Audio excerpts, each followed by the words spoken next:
Okay.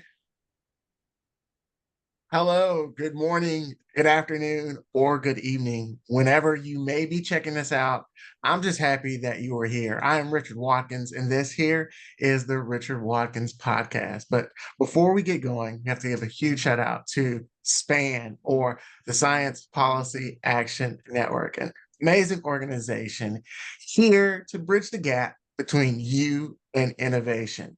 I know innovation is moving forward at breakneck pace. I was just talking to a group of kids the other week, and I told them that I was old. They didn't believe it until I showed them what a phone looked like when I was a kid. And their jaws like dropped to the ground.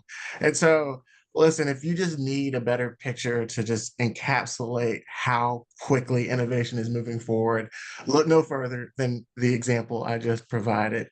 Span is here to help you prepare for the future today. If you're looking for more information on SPAN, check us out, www.span-inc.org. That is span-inc.org. Now, with that out of the way, we have an amazing guest with us today. I'm really, really excited for this person. So, who do we have with us? And wait, not only tell us who you are, tell us what you do as well, because I just think it's absolutely fascinating. First, thank you so much for having me on, Richard. It's my pleasure to be here today. I want to thank all of your audience members for tuning in, and I'm excited about having this conversation with you. So, my name is Dr. Tepring Michelle Piquado. My name comes from Spock's wife or Spock's betrothed on Star Trek. So, I like to say that I was born to lead by logic and reason. I'm the executive director of NSPN, and that stands for National Science Policy Network, a group of scientists and technologists and also science policy enthusiasts that are working together to improve policies through evidence. And I'm excited to talk more about what I've done in the past, from running for political office to starting a nonprofit to working in neuroscience. Happy to join. I don't know. I don't know what part of that intro was just like the most fascinating, right? Politics, Yes. science policy, or neuroscience. So, out of those kind of three, like which one of those are your favorite kind of descriptors of yourself? I am a neuroscientist, right? I studied it. I got my PhD in it. I went to Brandeis, and I learned all about how our brain processes language and remembers language in environments entirely opposite than this. Ones that were in a party situation or a group in situation where there's distracted music maybe overhead and there's a lot of other chatter. And that still fascinates me today. So whenever I read about how our brain is processing, regardless of whether it's in a language situation or whether it's in a state of agitation, anxiety, mental health crisis is on the rise, particularly among our young adults. It's still the most fascinating aspect of what I've studied in the past and what I still love reading about. And I love encouraging the next generation to go on and do the fabulous things that we need in our society, particularly as we have an aging population, not only in the United States, but across the globe. You're absolutely right. The mind is just absolutely, fascinating. And like when you're just talking about that, my mind just thinks about, so many different things, at once. But I guess first and foremost, what it has to kind of put up with, right? On a daily basis, right? And I think you're asking the question in a time where that is different now than it's ever been before. I mean, your mind is having to, you know, exist in a space where you can be in a different time zone. And we have to just kind of process that, it's morning where you are and it's just afternoon where I am. And we're able just to just talk seamlessly. And then we just take that for granted. And it just boggles the mind that's the case. Here's a weird question. Here's a weird question. It's not super scientific, but if I have you here, I just want to ask. Um, Is there a difference between, you know, mental health and neuroscience? I know that seems like kind of like a silly question, but at times I feel as though, and perhaps incorrectly, that these two concepts are separate from one another. Are they separate? Should they be the same? I just want to throw that out there. More as a pondering and discussion rather than from anything that I've studied. But oftentimes I like to think about mind, body, and soul as if they're separate things. But in reality, we are our mind, our body, and our soul. You know, whatever that term means to you, and sort of that reflective, spiritual. It could have a being associated with it, but really, I think that we've done ourselves a disservice separating the two, right? So we say, you know, there's the mental portion that's away from the biological brain portion. We've done that for so long that we don't actually understand the nuances of how our brain really creates our personality, our behavior, our actions, in so much from absolutely language, right? We have a melody of speech. It differs based on the language that you speak, but we can predict because of our brain when we're going to finish sentences. And with that knowledge, I do know that I studied that.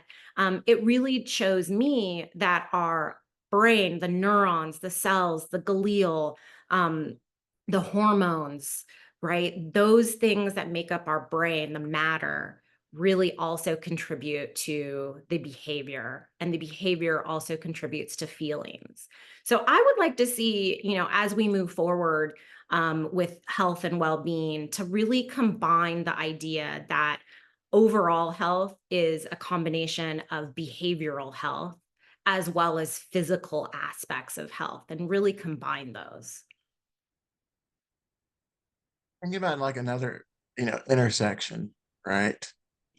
You're at the intersection of, for lack of a better word, thought, right? Yes. You're at the intersection of, policy making. And this may be the same or different, but also you've also participated in politics, which is a completely different exercise altogether. What is that? What is that experience like? Yeah, the experience of running for public office. So I'm from California, born and raised here, went away to the East Coast for school in two different areas and came back to represent my area. And so I went to Georgetown and Brandeis for undergrad and graduate. I did my postdoc at UC Irvine. And really, I'm a child of academia. I lead through the training that I've received and been receptive to, which was science and the scientific approach. And so for running for office for me was really important to get that type of approach, that type of mind, that type of personality into public office, into the political arena, which is slightly different than the academic arena, which is slightly different than nonprofit, slightly different than for profit, right? And so for me, it was really an intense experience, in large part because I've been trained and studied in and participated in nonprofits all of my life. And political is its own industry that I did not take the steps to fully understand. And I still probably don't fully understand it because it's only been, I ran in 2018. So it's only been 6 years, almost 7 years, since I did that incredible feat. And I've participated more in policy making at the elected official sort of consulting level. And it's amazing to know that's a part of our process that's really valuable in making widespread laws and policies for all the constituents in California, and obviously elected officials all over the nation do it. Yeah, we have all these. It's really amazing when you kind of start, peeling back the onion, and I want to get to some of the kind of eye-opening moments of your political life here in a second. But when you're talking about policy, we've got, you know, so many policies introduced, every single year. A number of those, are lucky enough to become law. But to get from, point A to point it's a law, it requires more than just the person that you voted for Mhm. to put that all together, right? So you were speaking about helping, craft policy. And I always thought that was interesting because that's a part of the governing process that's not necessarily visible to the and a lot of what NSPN talks about, and I love saying NSPN, the worldwide leader in science policy.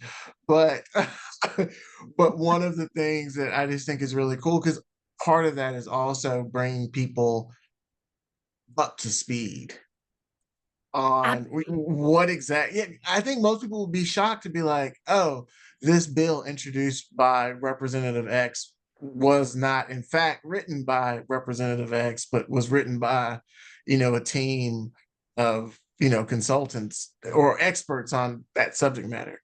Yeah, and I think that that's exactly right. So at NSPN, what we're doing is training the next generation to be those trusted experts because they're well trained, to be sought after, to really contribute at a variety of levels, at a variety of points in the policy making process. And so we have our core programs of, hey, what is policy analysis? What does that actually mean? What are the skills and abilities that you need, the knowledge that you need just to do at the basic level policy analysis?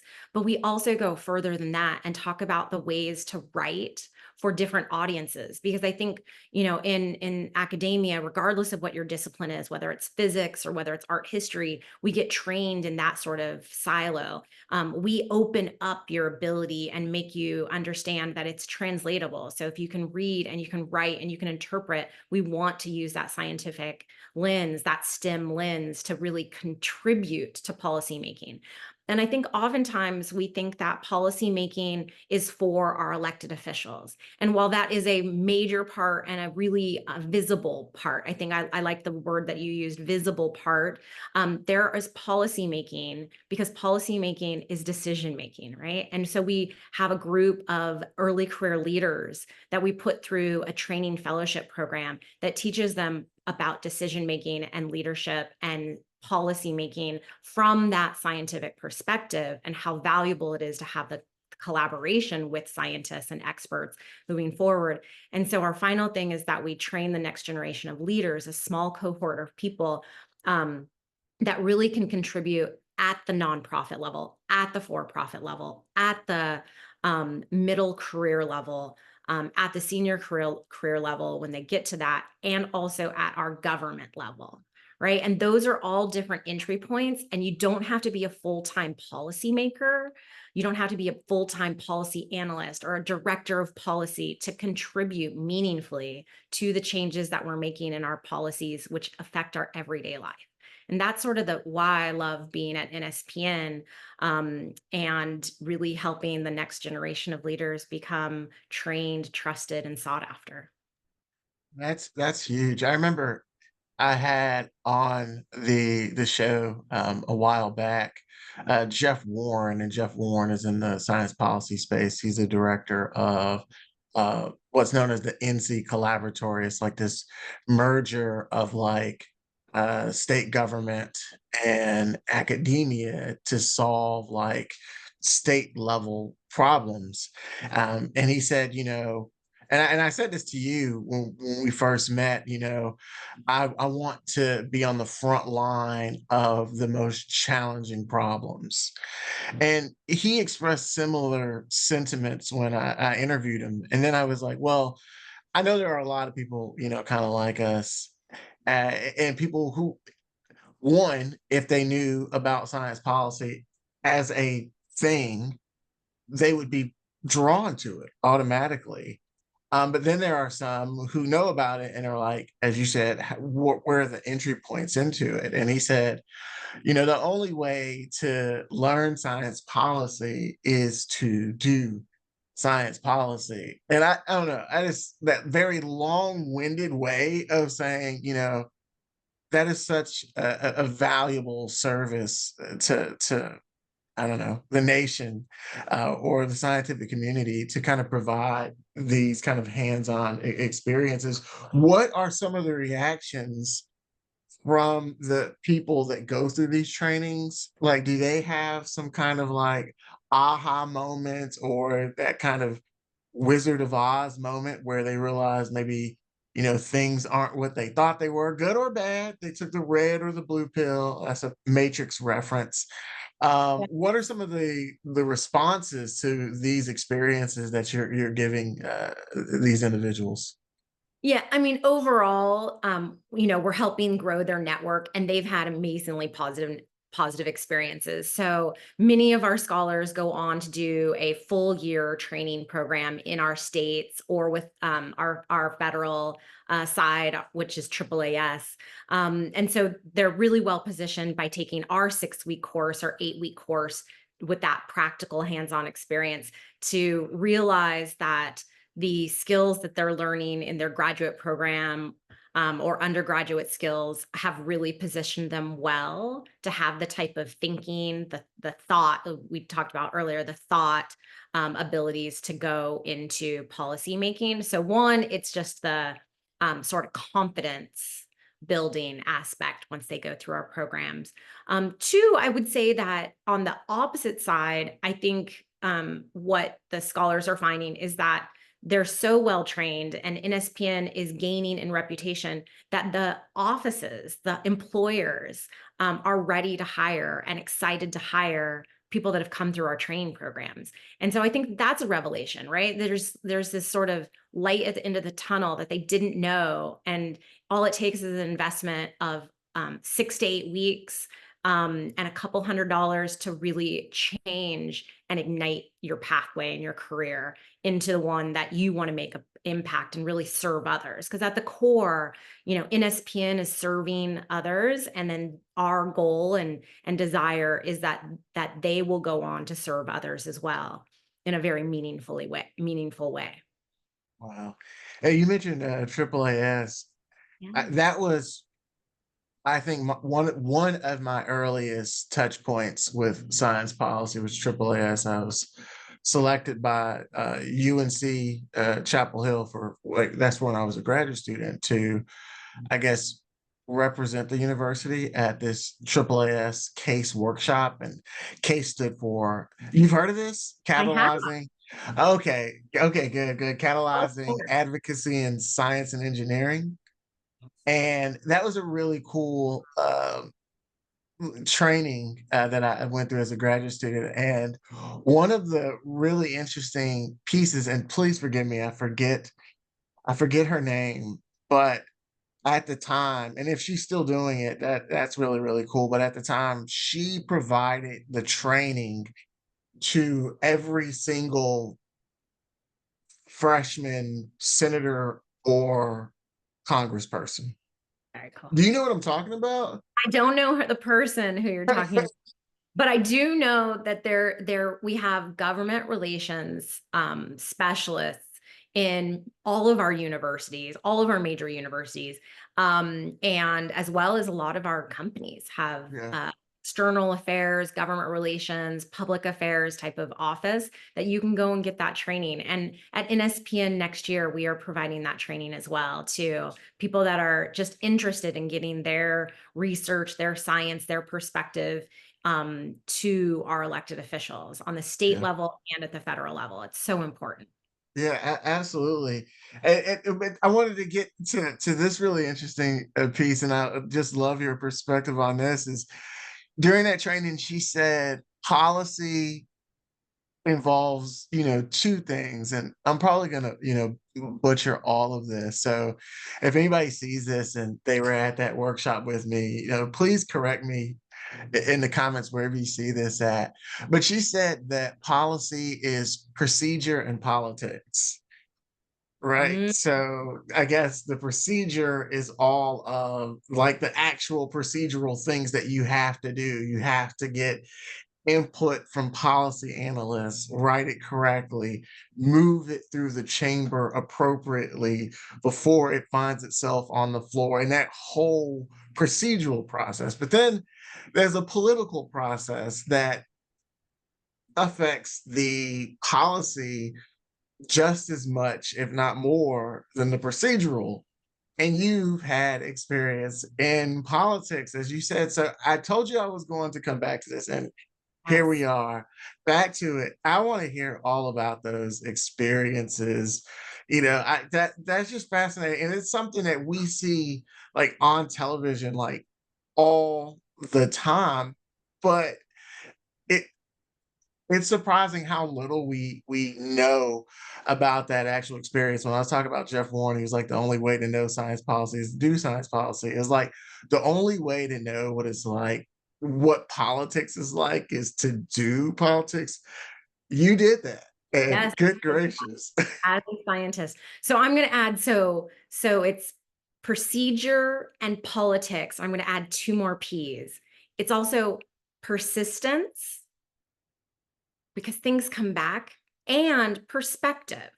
And that's what I'm going to transition to. So, perspective. So, I didn't have the inside perspective.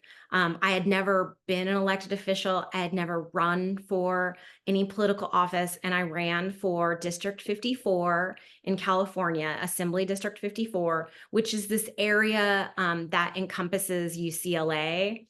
As well as some surrounding cities. But the one that our nation's audience will know is the UCLA area. Um, so one of the things I did is I ran in what's called a special election. A special election means the incumbent, the person in office, the representative in office, left. And so there's no incumbent. There's no heir apparent. There was no, person necessarily slated for that position. I thought that that would be a good aspect. I like to really put everything with a positive spin. So I got in second in the special, which was overlapping with our midterms. So I had my name for the midterms, which is the primary and the general. And so a month after the special, I got in second in the primary. In California, the top two go on to the general election. So I go on to the general election, even though I was not campaigning anymore, and I got in second place. The woman that I got in second place to, her name is Congresswoman Sydney Kahnlager. So she won the state assembly special election. She won the state assembly seat. 2 years later, she went on to win a special election for our state senate. And then 2 years after that, or 3 years after that, she went on to be our congressperson. So I'm really actually proud that I had the courage to jump into an election that I didn't know. I was learning the process as I was participating in the process. And I respectfully ran a race against someone that is now part of our congressional body and doing the good work for our nation as a representative for my area. There were little things that I didn't know. So I didn't know about the power of endorsements. I didn't know about questionnaires. I didn't know the difference between a campaign manager and a campaign consultant. I also was stubbornly academic and wanted to do all of my own questionnaires, which usually you get advice and assistance to write. I was just like, if this is going to be representing my words and my perspective, I'm going to write them first by myself, and then with, editorial support after that, for wordsmithing. We don't do anything in a bubble, not even in science. And so there was that aspect. And then there was this aspect of engaging with constituents, which was my favorite part. Actually knowing the local issues from people that were expressing it with power, and oftentimes pain, right? As things weren't working for them, or things weren't working in their community, and they were representing people on their behalf. And they wanted to know that the way that I thought was going to represent them to the best of my ability, in line with their perspective. And that's why I add that last P is that really a lot of what politics is really representing people with different perspectives. And part of that for me was really important that coming as a Black woman into a race, and also Sydney Comlager is as well. But she and I really understand the importance of giving voice to those that don't often get a voice, those less fortunate, maybe young people, older adults, people with uh, differently abled people. And so that for me was really the most impactful, the most important thing. And what I take with me throughout all this is just really thinking about the way that we get represented impacts real people's lives. And that's important. So I want your thoughts on this. It's kind of still sticking with like the policy piece. So you have a policy, and I'm not talking about a specific policy. Let's just call it policy A, and it's an important policy, right? So part of that, effort to kind of support that policy is engagement with the policymaker. And interestingly, when you're talking about politics, that's like, I guess the process of electoral, democratic processes. Um, what then is like kind of the role of also working and engaging the electorate on that policy, right? Because oftentimes, if the electorate is engaged with on a particular policy and they develop a relationship with it, then their understanding of it is improved, and therefore they can engage at the ballot box, differently. And so when you're talking about policy, what are your thoughts regarding the importance of both engaging the policymaker, but then also engaging, I guess, for again, lack of a better term, that kind of general public? Absolutely. So at NSPN, we also have an initiative called Science on the Ballot. And what we are doing is building coalitions within states to understand, first and foremost, their contribution to state policy making, and then two, helping them understand some state issues. More on that, we're in election cycle, so we're actually going to the candidates right now and asking the questions that we need to know. But in off years, we're going to be expanding that program. So I think it's extremely valuable to understand that policy making is a whole bunch of stakeholders. So absolutely, we need someone that introduces it. That's the lawmaker, the elected official. But it very rarely starts from that person's brain all by themselves, right? And so it really starts from the community. So we call them coalitions, and community coalitions are growing. We have different terms from civic scientists, community science policy enthusiasts, right? But that group is really valuable. And so it's a perspective that often doesn't get highlighted, sort of a hidden component of growing the constituents, understanding of, and um, advocacy of issues that are local, as well as solutions that can be possible. And it really takes the whole community, the whole group, the whole population, the whole state, in specific state-based things to really contribute to the best policies. And that includes scientists, that includes humanitarians, that includes for-profit, includes the businesses that are in that community as well. So businesses and employers, employees all have a role and responsibility to be at the table crafting the best policies that we can to really improve our society. This is certainly like such a cool kind of conversation. And obviously, I just think it's cool because you're just such an amazing person with such an amazing story, an amazing professional trajectory. I feel like I'm going to have to ask you to like be like a recurring guest, but I want to ask one more question before shifting gears entirely.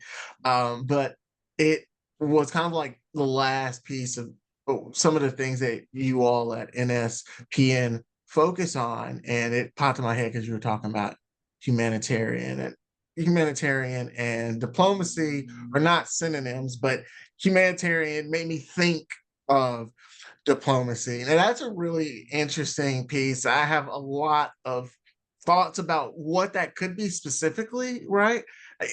They're all probably wrong. So how about you tell us, what scientific diplomacy is, what it could be, what it's working on, so on and so forth. So yeah. Right. So NSPN really does highlight science diplomacy, but I want to flip those words. So we actually talk about diplomacy for scientists or done by scientists, right? And so diplomacy in and of itself is just thinking about how the United States interacts with other countries. So those are our diplomats. We've heard about that kind of term. So that's what we mean when we say our science diplomacy or diplomacy for scientists, is really thinking about that global aspect of our policies that we make in America or that we collaborate on and engage in policy making with our global partners. But even beyond that, I do like to say, I want all of our scholars, all of our early career people, all of our people, you, Richard, I want us to be rad. And that's kind of showing my age. But I was a kid of the 80s and the 90s, and I want all of us to be rad, which stands for resourceful, assertive, and diplomatic.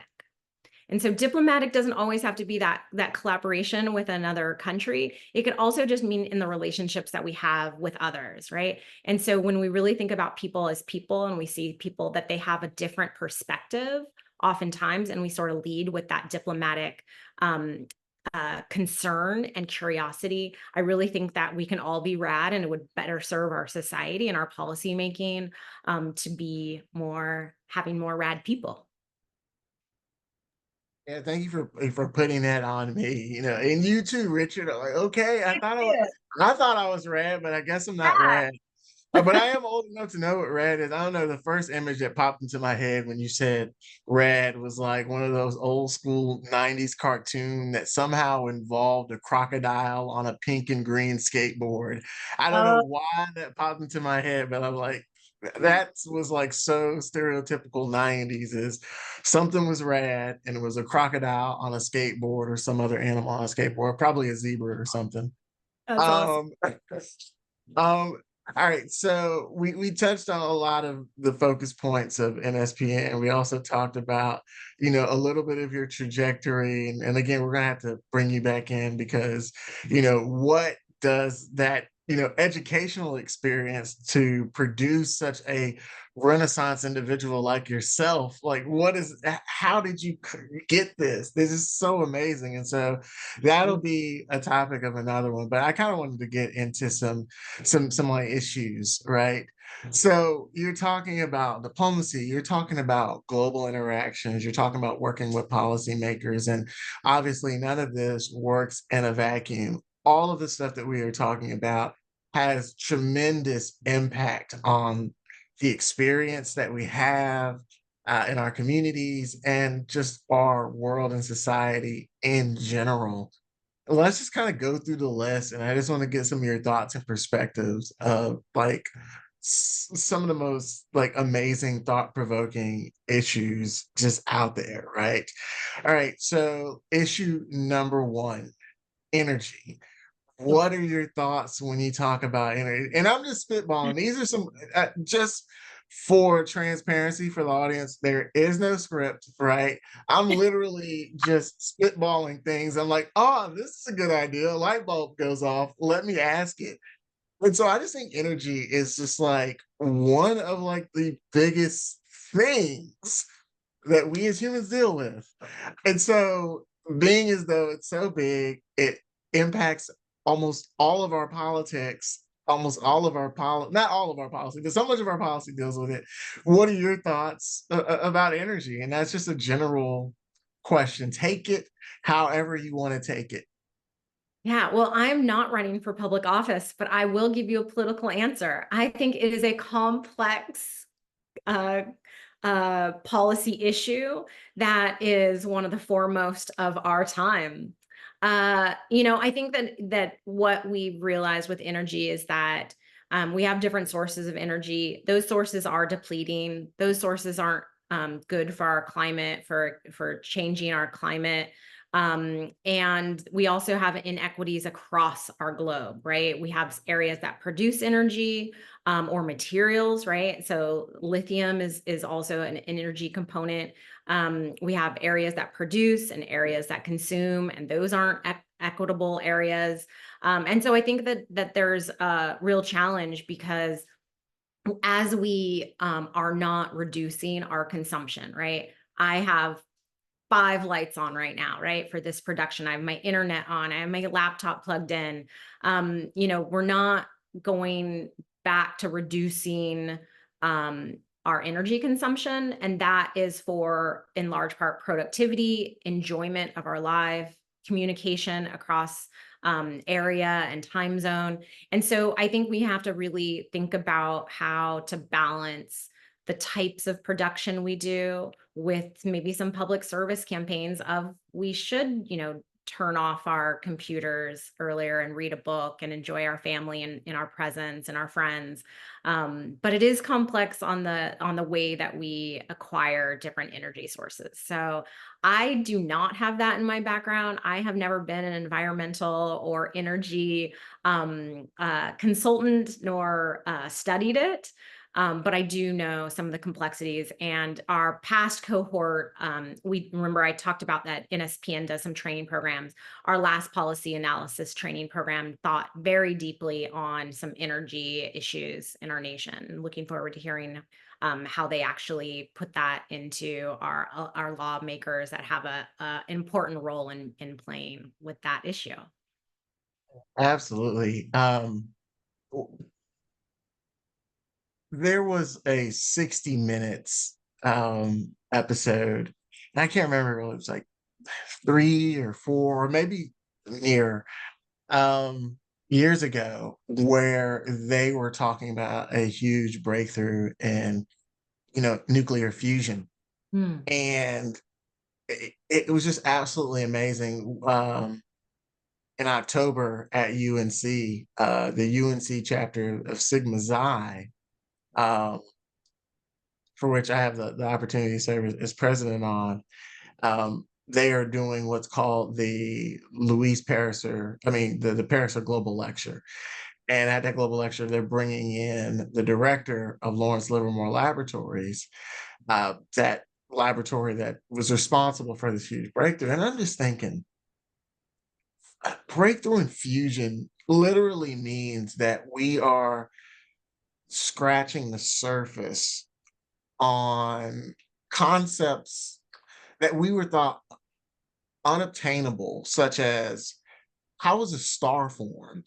Mhm. Like when we're talking about nuclear fusion, we're talking about like galactic principles that we're able to accomplish. And so I just am just so intrigued regarding the direction that like energy is going in because of what we are capable of, right? The industrial revolution with coal, but now we're talking about nuclear fusion Absolutely. within the span. It's just I just can't believe it. And another thing, all right.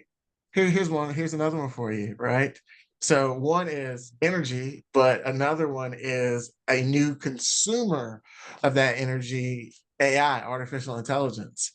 Yeah. That's something that they might not talk about energy as far as like innovation as much, but AI is on the tips of everyone's tongues. What are the implications, that you're thinking about? And as a neuroscientist, are you insulted by the use of the term artificial intelligence? You're like, accept no limitations. There's only one intelligence, and that's in here. But yeah, what are your thoughts as a neuroscientist, somebody who was a leader in science policy, Yeah. tackle AI? Yeah, a little closer to home for AI. So I was just having this discussion of what are the most exciting aspects about the future of AI. What I love about AI, and it does take an amazing amount of uh, energy as well as computational data and the whole set of other computational aspects. But what I love about it is that it has the potential, as we're exploring, to make us humans better than what we can do with computers or robots alone. The combination of the human and the machine, or the human and the AI, is just so exciting for me. I think that there Sorry, break that down. Can you please just go back to that and kind of dwell in that space just for a little bit longer? yeah. Human combined with machine. Just go a little bit further. I'm sorry to derail where you were going, but that No, was like no. I think that sit right there for a second. that's the area. So we have some examples, right? Where we have human and machines working together, right? So the first we've heard about, or many of us have heard about, when humans play, when you go on your computer and you're playing a game, whether it's chess or checkers or poker, and you're playing against a computer, the computer can beat us. I mean, it can beat Ken Jennings from Jeopardy host, from Jeopardy fame. But when you combine a computer and a human, they're an unstoppable team. So more computers chained together with more humans chained together is even more of an unstoppable force, right? They can't, the best computer that we have can't beat two humans and a computer, can't beat two computers and a human, can't beat two computers and two humans. So the collaboration is important. What we also have studies about is humans are really, really good at recognizing certain types of cancers. When they show up on the x-ray, we have multiple types of x-rays now, and human eyes and human trained and human brains are very, very good at recognizing certain types of tumors. Computers are also almost equally, just a little bit better, equally good at recognizing those tumors. I mean, we're talking in like 99 percentile for some tumors, right? When you combine them, the error rate goes down to almost zero. The combination of a human mind with a computer's artificial intelligence, mind, computational power together is an amazingly powerful tool. And I think where I'm excited is, what else can we do as a collaboration, right? How can we take, we now have this concept of chat GPT. How can we make everyday people that can use chat GPT, if they have an internet connection, or a phone connection, and put it on their phones as an app, or put it on their computers as a website, and go and collaborate with this artificial intelligence or this processing terminal, right? And I think that we still don't know how we're going to explore and innovate into the future. I think we're just scratching the surface. And then where I worry, I do worry that it could cause a larger digital divide. So we already know the inequities in the digital divide, just with having internet in the home, with our rural neighbors, and our neighbors that can't afford internet in the home, and that's causing a divide in education, healthcare, joy, and relationship, enjoying with family and friends. And so there is a potential that AI could contribute to a greater digital divide. And that does worry me, and how we make sort of guardrails, or a framework that makes sure that AI can really lift up all of us, is really going to be the next challenge that policymakers with that equity lens really take into consideration. Yeah, I was going to ask a completely different question, but hearing the excitement in your voice when I asked, I felt like that was the first time that like I introduced an exciting topic. I was like, oh, I thought this whole interview was going well, but the excitement that you had there, I was like, no, no, this is the right stuff. So it's always the case when I have just like really cool people to talk to.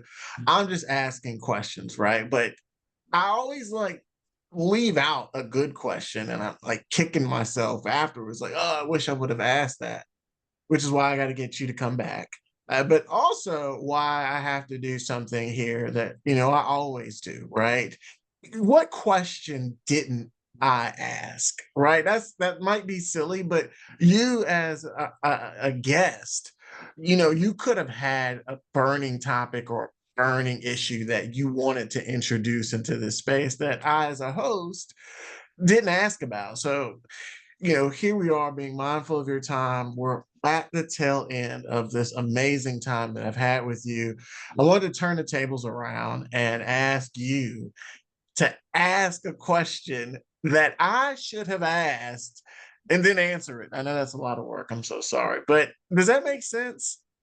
I'm feeling in the hot seat, and so I'm going to become a host and say, one of the questions that you didn't, or one of the areas that we didn't discuss is how Yes. we are going to collaborate in the future. We met recently, and Oh, we're so aligned. We are so excitable in the same way. I can really see we're starting to build up that collaboration. yes. And I want to pose the question back to you.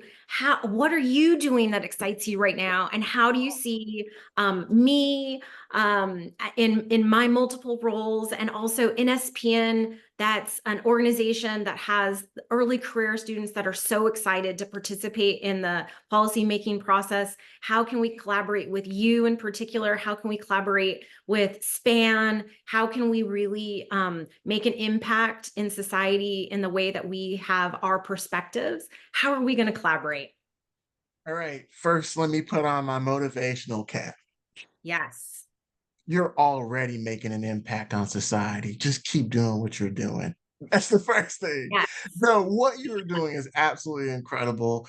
You know, for folks who don't know, and I don't think anyone knows, one of the reasons why I, reached out to you is because I routinely get your emails.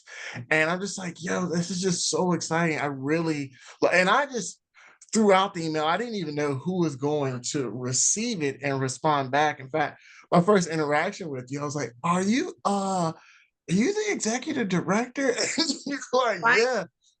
And that, Right. that was just only the tip of the iceberg. Because from there, I just realized, just like, wow, how amazing this individual is that sits in this position on an organization that's doing such amazing work.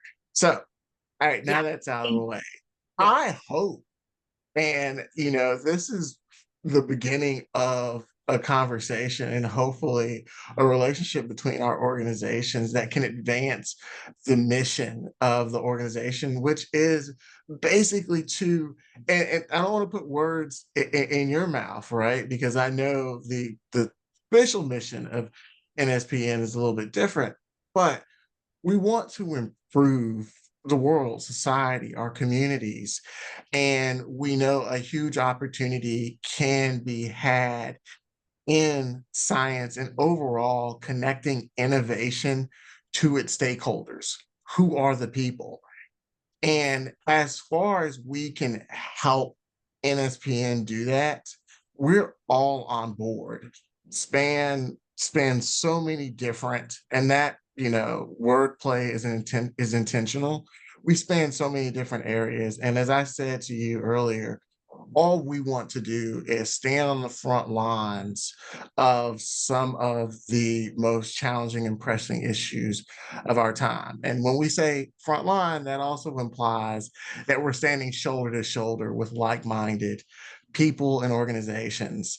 And so when you ask me what we envision and what we hope for as far as the relationship between SPAN and NSPN, what I imagine is standing shoulder to shoulder with a like-minded partner working together to advance science and also chain that advancement with the improvement of your lives. So that hopefully answered your Yeah. question. I was I, not prepared for it. I It kind of was agree. like, but I think, yeah, that's absolutely right. And so the question that you didn't ask was really sort of how are we going to grow as an organization and as individuals? And I think that one of our visions. So I'm the first executive director of NSPN. We started about 5 years ago with a group of really dedicated, ambitious insightful, thoughtful graduate students who have gone on to do amazing work and are still contributing to NSPN today. And so as the first executive director, we're starting to build that ecosystem, and we genuinely want to collaborate with other organizations and like-minded folks that want to see policies be better in the world. And we believe that that really takes some evidence and some really some scientific thinking, the scientific approach, STEM approach, right? And I'm not leaving out engineering and technology or math or medicine. And I'm so excited that you reached out. I am a working executive director, and so I do like to see the emails that come in, and I answer as quickly as and best as possible. So if you email also, and your audience members email, you may get me to respond because I do like to build bridges, and I do like to collaborate. And I think that, you know, nothing in this world can be done alone.